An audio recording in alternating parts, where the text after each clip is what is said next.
اور فاصلہ اسپیس موجود ہے، یہ آواز کیسے پہنچ جائے گی؟ یہ 7ویں صدی کے یونانی فلسفر جو عقل کے بادشاہ تھے، ان کا سوال قرآن پر آیا، اتنے دور سے کیسے سنا جا سکتا ہے؟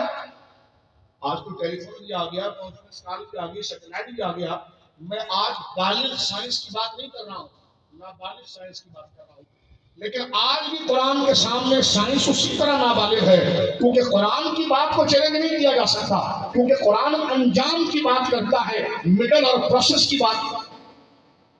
اب آپ وہاں پہنچے نہیں ہیں، وہاں تک آپ پہنچے، وہاں تک آپ نہیں پہنچے۔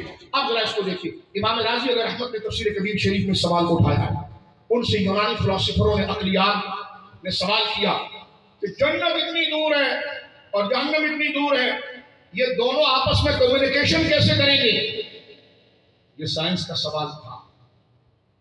جیسے یونانی فلسفروں کا یہ تھا کہ نہائیں گے نہیں، نہانا ان کو اسلام نے سکھایا، اس پہ پڑھ کے دیکھیں۔ لائبریری سے انہیں نفرت تھی، یہ اسلام نے دی۔ یہ آج میری اور آپ کی کوتاہی ہے کہ ہم گھروں میں، صوبوں میں، ذاتوں میں، زبانوں میں الجھ گئے، جو صلاحیتیں ہمیں علم کو دینی تھی ہم دنیا کے فراڈیوں کو دینا شروع کر دیا۔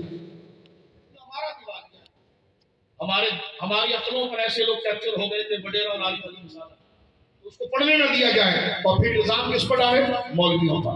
میں نے کہا کارو پوری مولوی نہیں کرتے، تیزاب مولوی نہیں پھینکتے، آپ کے سپورٹر پھینکتے، اور پھر تم میرا جسم میری مرضی والوں کے ساتھ کھڑے ہو کر مولویوں کے ساتھ احتجاج کر رہے ہوتے، بڑا ظلم ہو رہا ہے عورتوں پر۔ میں نے کہا عورتوں میں نام نہیں لیتا کسی جگہ کا، عورتوں پر ظلم ہم نہیں کر رہے، آپ کے لوگ کر رہے ہیں، جو لوگوں کی گردن پکڑ کر پورے گاؤں کو آپ کو ووٹ دلواتے ہیں۔ مجھے بڑا دکھ ہوا، میں پھر بھی تھوڑا حیا کر کے اس لیڈر کا نام نہیں لیتا ہوں۔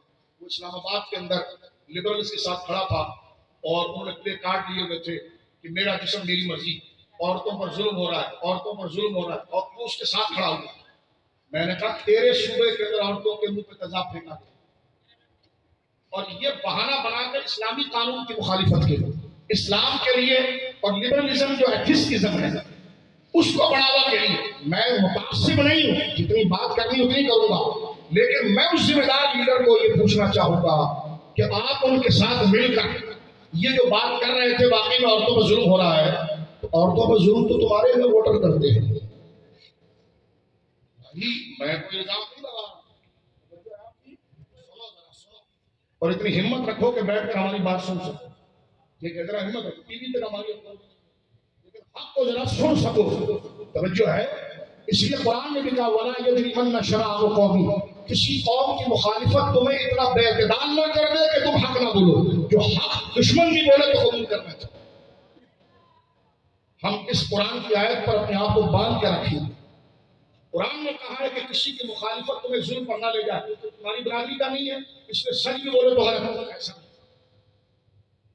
وہ تمہارا ووٹر نہیں ہے، سچ بھی بولے تو غلط ہوگا، ایسا نہیں۔ قرآن نے کہا وَلَا يَجْرِمَنَّ شَنَآنُ قَوْمٍ، تمہاری اگر کسی قوم سے کھڑا ہو جائے تو یہ بغض اتنا نہ بڑھ جائے کہ اس کے حق کا بھی تم انکار کر دو، اور تمہارے لیے یہی ہے کہ تم عدل کرو، اور یہی اقرب تقویٰ ہے۔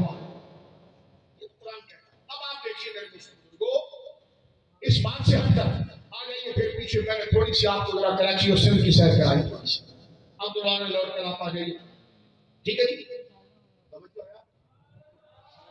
آپ مدرسوں کے اوپر بندے بٹھا رہے ہیں، یونیورسٹیوں میں کب بٹھائیں گے جہاں پاکستان کے خلاف بات ہوتی، جہاں اسلام کے خلاف بات ہوتی؟ بسم اللہ کریں۔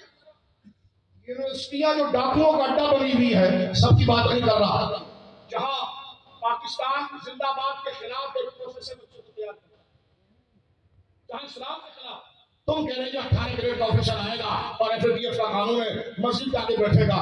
میں نے کہا اگر محب وطن ہونا تو اس وقت محب وطن کا اظہار صرف ممبر سے ہی ہوتا ہے، باقی کہیں سے نہیں ہوتا۔ یہ الگ بات ہے کہ آپ ایک خاص میرے دوستوں بزرگوں اسٹاپ پر کھڑے ہوئے ہوں، سگنل کا انتظار کر رہے ہوں، بڑے بزرگوں وہاں آپ کو سگنل نظر آ رہا ہے تو ہمیں بھی کچھ بولنے کی اجازت تھا۔ آپ کہتے ہیں کریش کر دیں گے، میں نے کہا کریش تمہارا باپ بھی نہیں کر سکتا، اس لیے کہ جو حق ہے وہ حق رہے گا۔ دنیا نے دیکھ لیا، اپنی عزت تم نے گرا دی، غریب کو مارا ہی جا سکتا ہے، توجہ ہے کتنی آزادی سے بزرگ ہمارے جو ہے تشریف